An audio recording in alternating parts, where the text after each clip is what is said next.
How's it going, everyone? We're going to do a walkthrough of this Boeing 787-9 by Magknight on X-Plane 11. Sun's going down here over the Pacific Ocean. We are flying Tokyo Haneda to San Francisco. Looks like we'll be arriving at 11:06 Zulu, or about 5 hours and 30 minutes, 5 hours and 45 minutes or so. Give and take some routing changes as we get closer to San Fran. Since the sun is going down, we're going to start on the outside of the airplane. Outside of the airplane actually doesn't look that bad. It looks really good actually. The livery for this airplane will be in the comment section for your viewing. The United Airlines, the United Next livery. The tail number is 982 or registration 25982. Very nice airplane. I really like it. Right now we have the strobe lights going, our beacon on, but not a bad looking airplane. From the exterior perspective, kind of standard. Hopping back to the flight deck, different views I have here in X-Plane. On my number keys, I have the 1 position as the first officers, and the 2 position as the captains. A lot of people find that weird. They would think it'd be the other way around. Just a little more comfortable for me to have the 2 as the captain spot, because number 3 is our overhead panel. So I'm usually not sitting in the right seat. I'm sitting in the left seat. 3 is closer to 2 than 1, so I just keep it like that. This is our overhead panel. Some of this stuff doesn't work. Like this switch here and some of these switches here don't work, which is unfortunate, but if you know anything about Magknight, it's a Magknight thing. A very incomplete airplane, but it still flies, so we'll give it that. Some air vents up here, and a full overhead panel. Some things I wish would work better is the wipers. I wish the wipers would work a little better on this airplane. Honestly, you don't really see the rain when you're on the windshield, on the windscreen when you're flying, because I don't know, it's a Magknight, right? Center fuel pumps are off because we're pretty far into the flight. But yeah, pretty decent, pretty detailed. Next up we have our EFB. This is our departure out of Haneda. Not too bad. We can also go to the landing data and for San Francisco and get that prepared in our EFB to see our performance and things like that. How much brakes we need, how much flaps, things like that. Also in the EFB is our aircraft configuration page. This is what we're going to set before we even push from the gate. We shouldn't have to touch this at all. During the duration of flight. I actually don't recommend that. You can't apply the changes anyway. And essentially I just go down to this crew section, leave the rest alone. You get these numbers, your passengers, your fuel and landing fuel, all from your flight plan. Passengers do a fuel weight, and fuel is pretty simple. The flight plan will tell you exactly what those numbers are. Your landing fuel, what I usually do is go to the end of your the end of the detailed waypoints, the flight log, and then your last waypoint should be the actual airport you're landing at, and it'll say estimated fuel on board. That's what I put in for this number. As for the galley, it's just wondering what kind of configuration you're taking. When we're taking an international flight, it just adds more weight or takes weight away depending on what you have going on.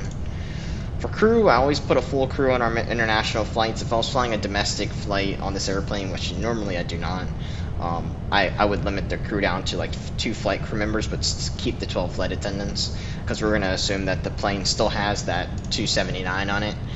So you still need a full cabin crew, but the flight crew could be 2 people, and then the international baggage adds 33 extra pounds to your takeoff weight, or your zero fuel weight, really.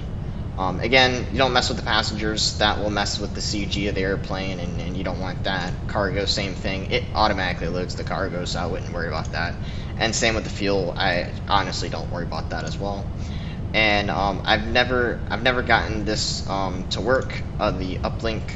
So if anyone has, let me know in the comments. But but I've never gotten the sim brief to work into the airplane, and I actually don't prefer to do that because it's a little more realistic to for me to ensure that all these numbers are correct.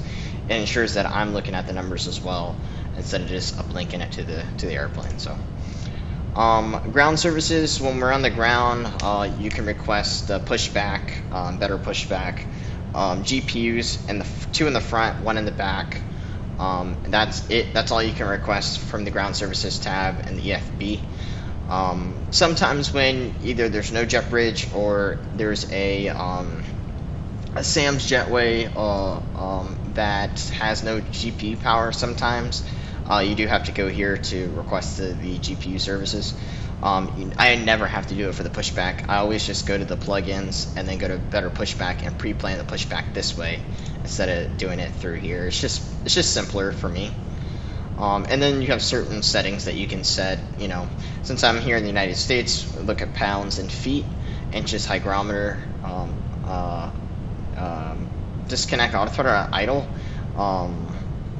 helpful pointers, turn that stuff off. Invisible numbers, this is super important when it comes to the radios and stuff. I put the IRS align time to instant because these planes could take a while. The share barrow's off, so pretty much it's off. Yeah, it's off. So I set the altimeter here, and on the first officer side, just makes it a little more realistic. And just some other like aircraft configuration things, like what type of engines we have, if the cabin seats are on, if we're going to pause the top descent, things like that. And just some other things. Avi tab's off. I don't use it in this airplane. I use it in the Zebo. I use it, but I have charts and stuff on the iPad for this airplane. And yeah, and also this use 8.33 radios. This is required for V-Pilot, X-Pilot, whatever it's called, X-Pilot. So if your radios aren't working, this is probably why. So that's the EFB. Just taking a look around the flight deck. MCP looks pretty good. There's, like I said, there's some things that don't work, but it's pretty well modeled. Starting with your barrow, your altimeter, your minimums. These plan map knob, the knob doesn't work, but your range does work. So you can see the range. One thing I don't like about this airplane, one of many things I don't like about this airplane, is that you can't see the plan. And if you've flown a Zebo or any other airplane where you can see the plan, you can go step by step through the waypoints to see what your route's going to look like, and you can kind of pick out those waypoints that you messed up on maybe. This airplane, you can't do that, so you can get up to 1,280 miles of range, and then that's all you can see until you get further in your route. So that's unfortunate. I don't know if there's a plan to work on that. I'm not sure, because you have a plan mode here as well on the heads-up display, but you can't do anything with it. Moving down, we have our menu here for our different selections for the screen here. I have a weather radar on. You can put a terrain radar on if you want. I'm over the Pacific Ocean, so I don't really need that terrain radar. We have our airports. We can see our different airports. So we got two right there, I guess. And different waypoints, which there's nothing. We're in the middle of the ocean. And yeah, and there's just a couple of things that are grayed out because it simply doesn't work. Flight information taken straight from the FMC, so our flight number, what frequency we're transmitting on, squawk code, tail registration, time and flight, things like that. Helpful information when you're needing to know the time or something. It's here, or to remember your flight number, or to see what you're transmitting on. I guess you could also look at the communications panel too. Heaters, they actually work, surprisingly. You can turn the lights on and dim the lights, brighten the lights, things like that. Here you have your foot heaters as well, your chart lights, working table lights. Actually, that's not working. How about that? The work table light's not working. And then you have your map lights. You can see down here, see it moving. Mic button doesn't work, and then you have your clock that runs that.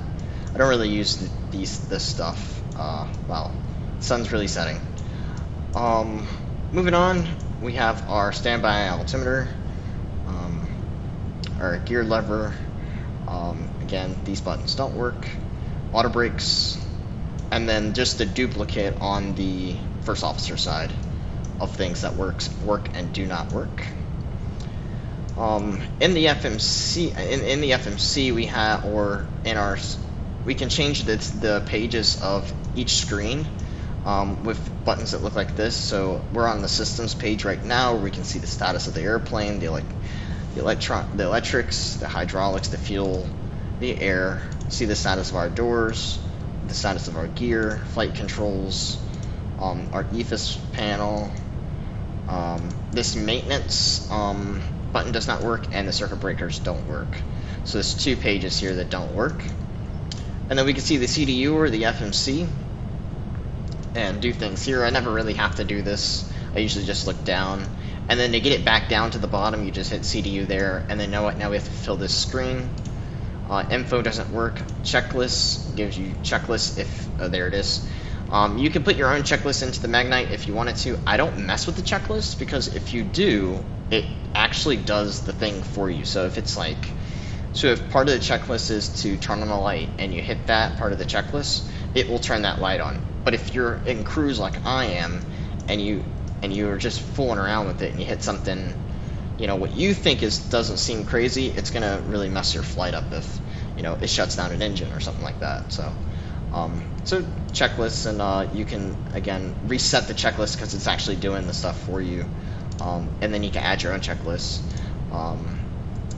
The communications panel I use a lot. You see me using it in my videos. ATC section doesn't work, and we have no new messages, so that's grayed out as well.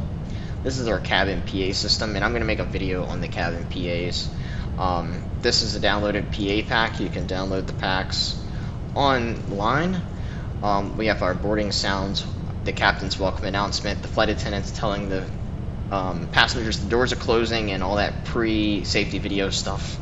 And then the safety video, and then the departure captain is the captain telling the flight attendants to take a seat for departure. The captain telling the passengers that we're leveling off, and then we're descending. And then this is the flight attendant spiel for landing, as well as the captain telling the flight attendants to take a seat for landing. So it's the captain telling the flight attendants to take a seat, and then the flight attendants start there before landing. We're cleaning up the cabin, yada yada yada, all that stuff, right? Flight information. I have seen this in use one time. Departure clearance. I have used this in Munich, where you can get the clearance via the airplane. I have not yet to use it outside of Munich, but I did use it there. ATIS, if VATSIM has ATIS up, you could pull the ATIS. If VATSIM does not have ATIS up, you cannot pull the ATIS. This ATIS is pulling from any kind of VATSIM source that's available. So if you're in O'Hare and there's no ATC and you try to put this in, it's gonna say no messages of it's gonna say no ATIS available. But if Chicago Center's open and they have ATIS on O'Hare, and you type OKORD and you put it in, the ATIS will appear as they have it, right? And then same with MEDAR, same thing, and same with TAF, right?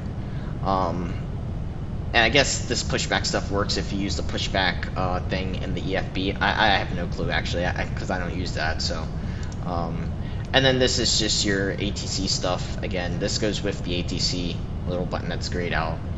And then the manager is kind of like the settings portion of this whole thing, of this whole like communications panel. This is the ACARS setting. This is what pulls the ATIS.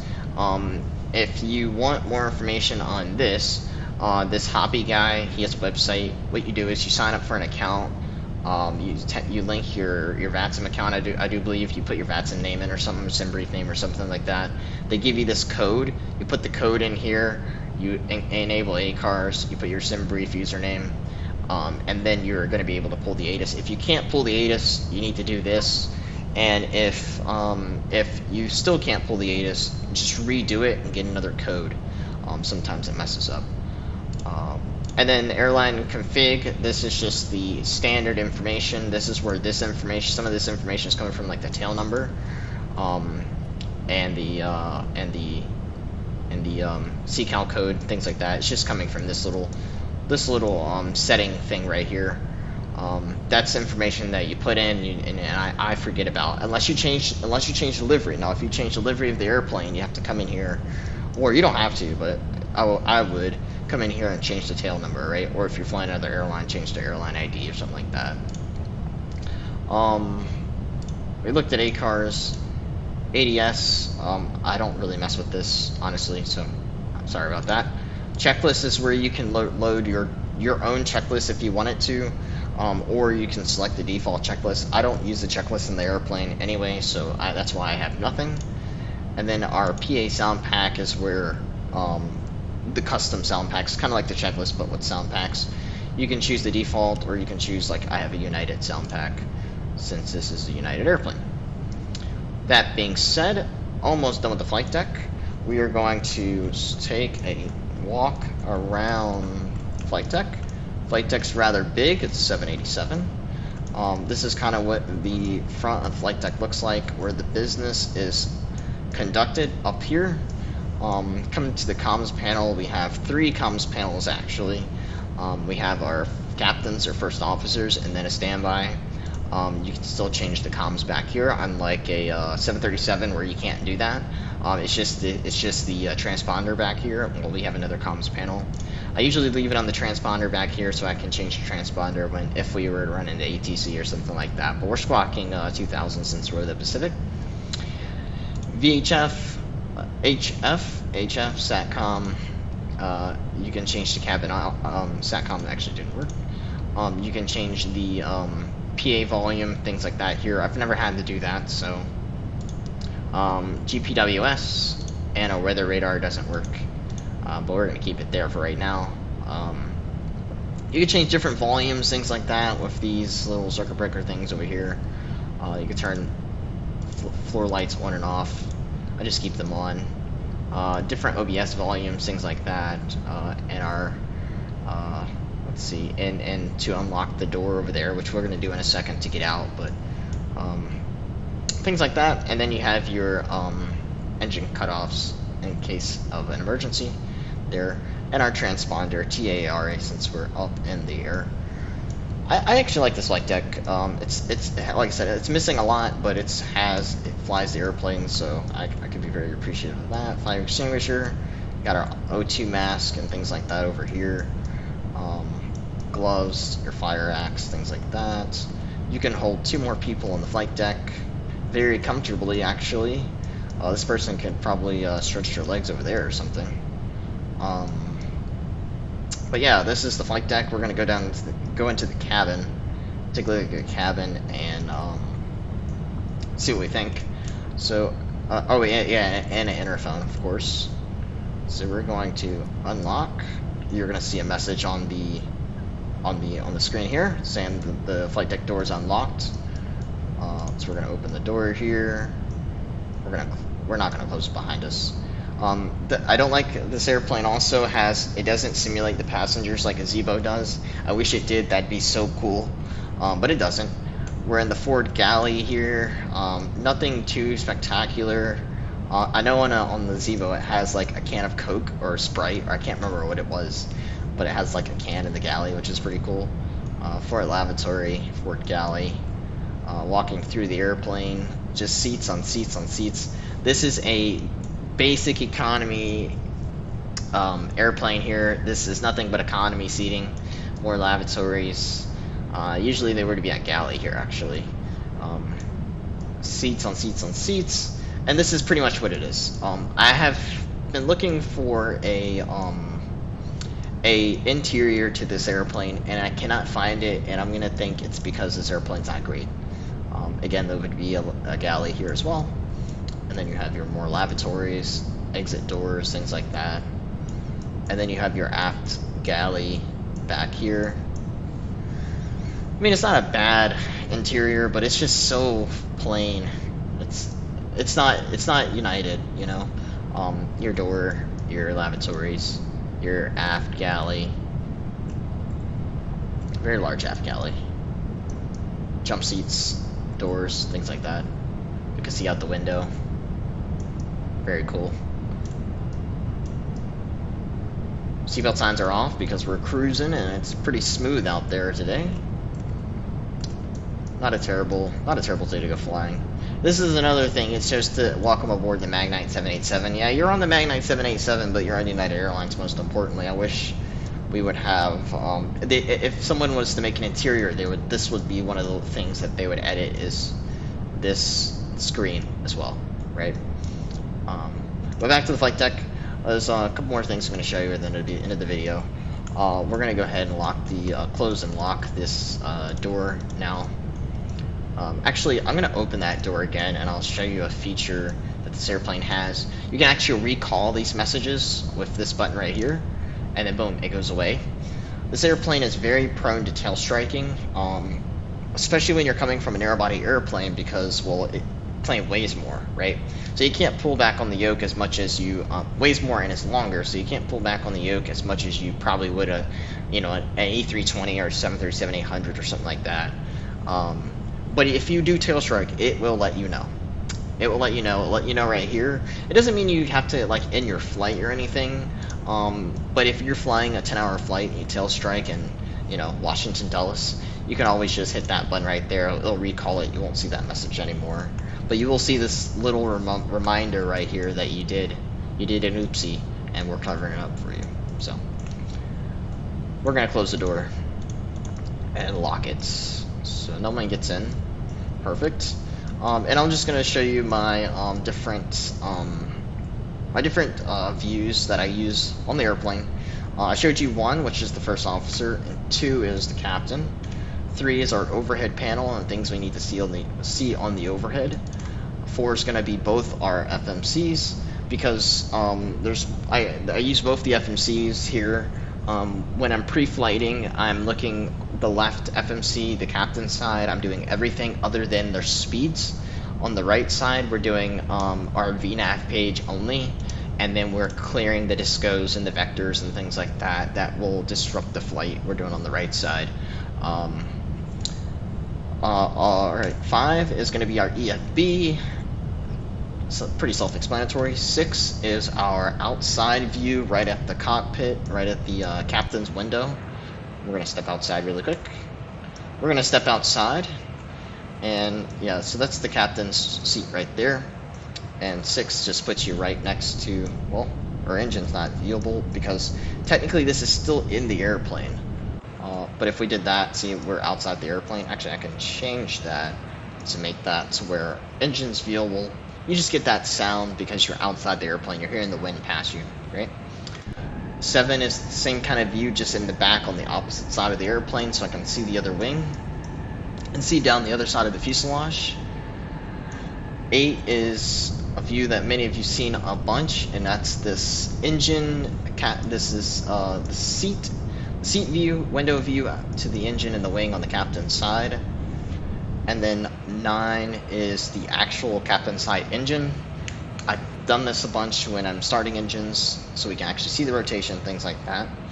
And one of the most important views is the 0 key, and that is a nose gear view. For those airports that don't have the auto gate, don't have the marshaller or the virtual digital guided docking system, whatever you call that. I need to be able to manually put the airplane in the right spot on the gate, so I use this 0 key to be able to see the nose gear, to see how we're positioned on the gate. Also makes for a good recording when you're when you're replaying a landing or a takeoff. Put it in that landing gear, put in that nose gear view. It's pretty cool, I would say. With that being said, that's pretty much all for today. Let's just walking around this airplane. If you have any questions about this airplane, let me know. I've flown this airplane. This is actually my 100th flight in this airplane, believe it or not. Oh, look at that. I didn't even know that was up there. How about that? Yeah, this is my 100th flight in the airplane, so I kind of kind of have some experience and can answer any questions you have. Please be sure to leave it in the comments. Or if you add me on Volanta, I have it on my I think it's called on the community page. Add me on Volanta. I can send you my Discord. We can chat there as well. Enjoy my Volanta team. Trying to get some hours up. I think we have one person in there now, and he has flown one flight, which is awesome. I think it was like Reno to Oakland, or maybe the other way around. So this flight's the next one going in, so that will be 9 hours, because this flight's about 8 hours, I think. I think it might be 9 hours though. It's block 9 hours, and it's airtime 8 hours, so probably 9 hours. So we'll have 10 hours on the team. So I look forward to seeing you over there as well. That being said, thanks for joining us today. Check out the other videos. I just posted a video on the Tokyo departure, so check that out. And again, if you have any questions, just feel free to ask whenever. See you later.